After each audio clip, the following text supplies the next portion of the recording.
Welcome to the Eric Avisar Show, where I'm now ending my hiatus to congratulate Swansea City fans. I've taken a lot of stick from you, and I was wrong on this one.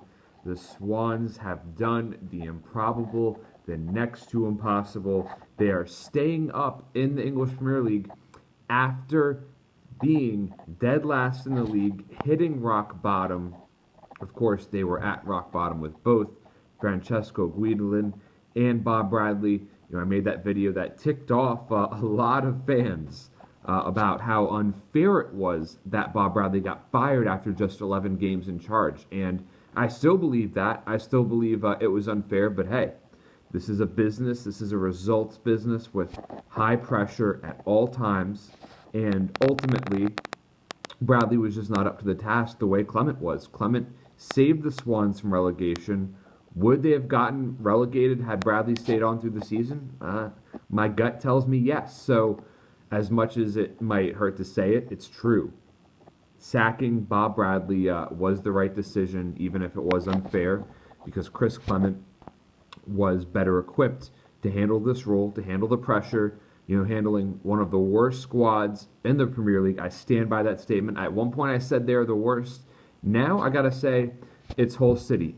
When the Tigers sold Robert Snodgrass back in January, that was pretty much condemning themselves for relegation. It was a gutless move on their part. It was naive to think that they could stay up after letting such a talented player go. And now they're paying the price. Swansea did what they had to do. They didn't, let any of their key players go in the January window. And certainly in the 2017 year so far, Fernando Llorente has been absolutely phenomenal. I mean, what a huge role he's played in keeping the Swans up. I personally feel that he's bigger than the club. He's too good for Swansea City.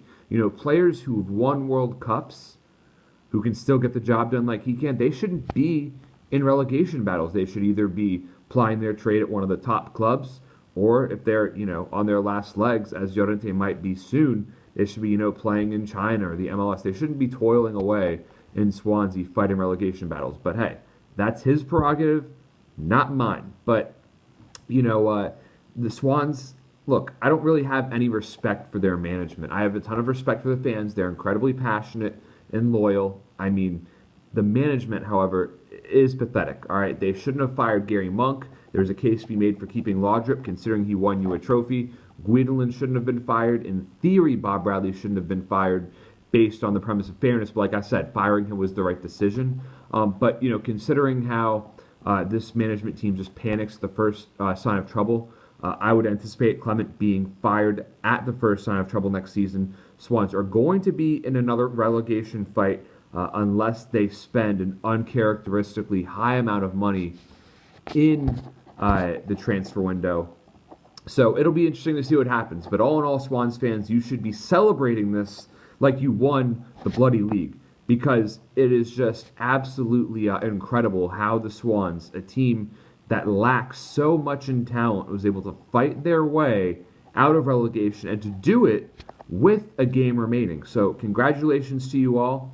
I look forward to all of your comments, positive and negative, and hope you keep tuning in the future.